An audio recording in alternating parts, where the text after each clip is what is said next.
Assalamualaikum warahmatullahi wabarakatuh. Kita kembali lagi di podcast Mohungguli, podcastnya BPJS Kesehatan Cabang Gorontalo. Saat ini saya bersama dengan Kak Wira. Halo Kak Wira, boleh Halo. sapa? Halo Sobat JKN. Baik, Kak Wira ini mungkin pada saat episode sebelumnya sudah pernah hadir bersama kita ya. Dan kali ini kita akan mengupas lebih dalam lagi terkait tata kelola permintaan pemberian informasi dan penanganan pengaduan peserta. Mungkin sebelumnya bisa diceritakan dulu Kak Wira, sebagai apa di BPJS Kesehatan Gorontalo jabatannya? Baik, halo Sobat JKN, perkenalkan saya Wira Pratiwi. Saat ini jabatan saya adalah staf edukasi dan penanganan pengaduan. Biasa juga melayani peserta di bawah. Mungkin kalau teman-teman yang sering datang ke kantor cabang pasti sudah tidak asing lagi melihat saya karena memang saya sering pelayanan di bawah. Di loket nomor 3 ya? Loket nomor 3, loket nomor 2. Baik, berarti tema untuk hari ini pas sekali ya tentang tata kelola permintaan dan pemberian informasi serta penanganan pengaduan peserta. Yang pertama kita pengen tanya dulu dong, mungkin bisa diceritakan bagaimana sih proses pengelolaan permintaan informasi di BPJS Kesehatan? Baik, proses pengelolaan permintaan informasi dan pengaduan di BPJS Kesehatan itu sebenarnya prosesnya ada dua cara. Jadi boleh secara tatap muka maupun juga secara non tatap muka.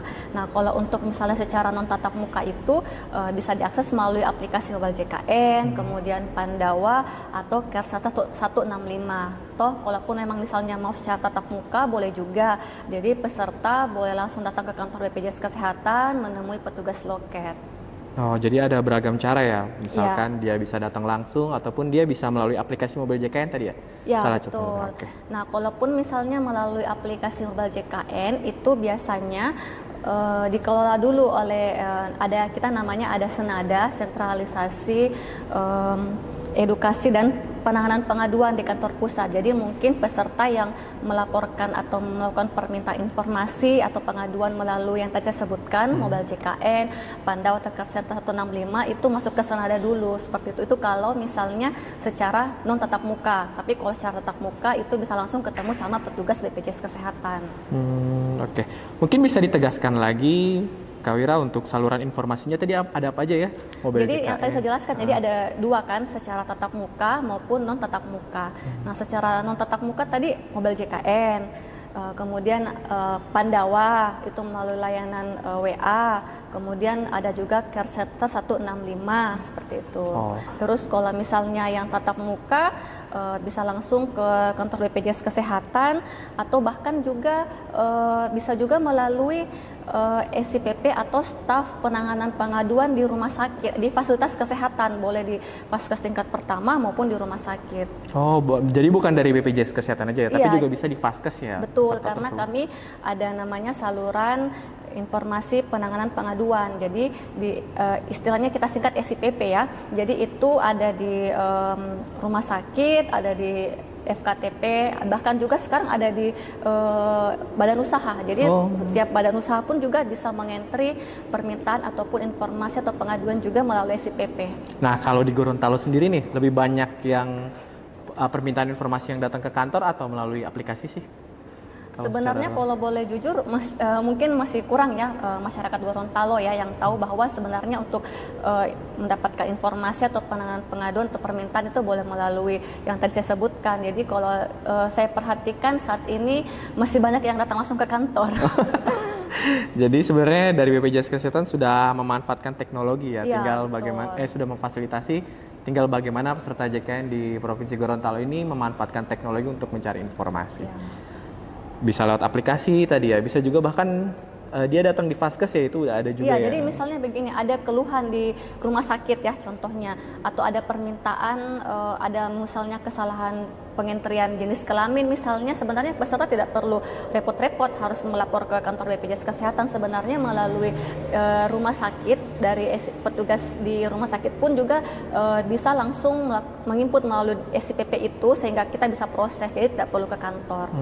Berarti udah banyak caranya ya. Terus ada nggak sih bagaimana Kak Wira memastikan nih informasi yang diberikan kepada peserta itu selalu akurat dan terbaru? Kalau kami di mutu layanan kepesertaan, bagaimana cara meyakinkan informasi bahwa peserta itu memang kami memberikan secara akurat begitu ya pertanyaannya. Sebenarnya setiap informasi yang kami sampaikan pasti kami sisipkan juga regulasi yang mengatur. Jadi informasi yang kami sampaikan itu betul-betul memang sudah diatur regulasi, jadi bukan sudah punya dasar hukumnya. Iya, ya? ada dasar hukumnya, jadi tidak serta-merta aturan BPJS yang tidak jelas regulasinya seperti apa. Ya bagus, benar-benar.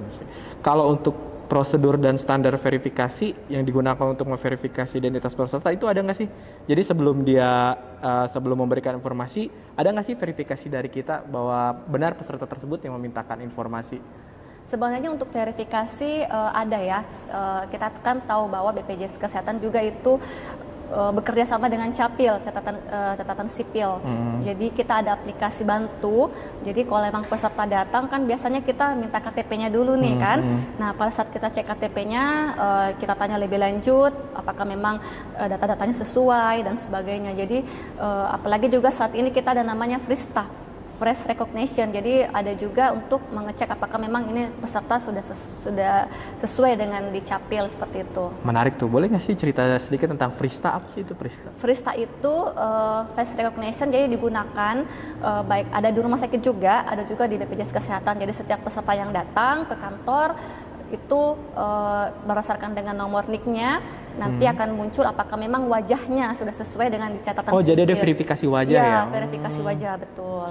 Jadi sebenarnya BPJS Kesehatan ini sudah meminimalisir tidak ada penyalahgunaan data ya. Jadi hampir mungkin tidak ada lagi masyarakat yang memanfaatkan kartu peserta JKN ya untuk penyalahgunaan yang tidak sesuai. Ya, selain Frista juga kita ada perekaman sidik jari ya. Jadi peserta yang misalnya datang ke kantor, ada melakukan perubahan data atau misalnya melakukan aktivitas apapun itu, selain wajahnya kita rekam, sidik jarinya pun juga kita rekam. Jadi misalnya ada kenapa-kenapa, kita bisa buktikan bahwa kan ada yang melakukan proses persetujuan nih melalui Frista ataupun melalui rekam sidik jarinya. Kalau masalah nih, biasanya kan yang banyak dikeluhkan peserta atau masyarakat terhadap konsumen terhadap produsen atau terhadap lembaga layanan publik ya, masalah standar layanan waktu. Kalau di BPJS Kesehatan ada nggak sih standar layanan waktu untuk permintaan informasi? Oh jelas, itu pasti sudah ada ya. Jadi sebenarnya tadi kan di BPJS Kesehatan itu untuk penanganan pengaduan kita mengkategorikan ada 3 ya, mulai dari permintaan, kemudian informasi, sama pengaduan. Nah untuk informasi sendiri itu SLA-nya adalah 1 jam. Kalau informasi ya? Betul, jadi hanya sekedar pemberian informasi itu kita diatur waktunya. Misalnya ada peserta nih yang bertanya, itu maksimal kita harus selesaikan atau memberikan jawaban itu maksimal 1 jam. Kemudian ada permintaan, misalnya ada dari rumah sakit yang misalnya ada mau ubah jenis kelamin misalnya melalui SIPP. Nah itu juga kita harus proses maksimal juga 3 jam. Kemudian untuk pengaduan sendiri itu 1 sampai 3 hari kerja. Oh cepat semua ya berarti ya Kak ya? Iya, kita kan harus gercep ya. Tapi kalau misalkan sampai dengan saat ini rata-rata jauh di bawah SLA semua ya? Jauh di bawah SLA. Nggak sampai lewat semua ya? Ya, jadi kita hanya menjaga semoga tidak lewat SLA seperti itu. Jadi kalau ada sih beberapa yang mungkin kalau tadi saya sudah sebutkan ya terkait dengan senada yang sentralisasi, kalau memang di senadanya belum teruskan ke kita, ya itu mungkin biasanya agak lama seperti itu. Tapi sejauh ini aman sih sesuai dengan SLA semua untuk kaca Gorontalo. Wah luar biasa untuk kantor cabang Gorontalo berarti. Selanjutnya untuk, selain SLA nih, petugas-petugas layanan informasi di BPJS Kesehatan itu dilatih juga nggak sih untuk dalam melakukan handling komplain atau dalam memberikan informasi kepada peserta, ada nggak sih pelatihannya? Kalau untuk pelatihannya sendiri ada, kita tahun ini baru ada namanya Serkom, sertifikasi kompetensi. Itu kemarin di Surabaya. Nah, setiap petugas edukasi atau seperti saya ya, staf EPP itu kita ada pelatihannya. Jadi kita memang namanya sertifikasi ya. Jadi memang kita ada beberapa eviden yang dilampirkan, kemudian ada sesi tanya jawab juga dengan asesor dan sebagainya. Jadi ada pasti pelatihannya setiap tahun, pasti kita diupdate juga untuk informasi ataupun juga untuk produk knowledge-nya kita lah sebagai staf edukasi dan penanganan pengaduan. Oh, jadi selalu di-upgrade juga ya petugas-petugasnya Iya, ya? toh juga staf EPP ada pasti kalau untuk Duta BPJS Kesehatan pasti kan ada grupnya ya. Kita juga ada grupnya dan di grup itu juga selalu PIC grup itu selalu mengirimkan regulasi-regulasi terbaru ataupun mungkin ada info-info yang terbaru. Berarti kita jaminlah untuk petugas-petugas BPJS Kesehatan ini sudah tersertifikasi semua ya? Iya, harusnya sudah terverifikasi dan lulus semua. Dan lulus semua ya. Jadi insya Allah nggak ada lagi yang tidak bisa kurang dalam memberikan informasi atau dalam melaksanakan penyelesaian komplain-komplain peserta. Insya Allah ini udah semakin cepat dan informasi yang diberikan juga semakin akurat ya.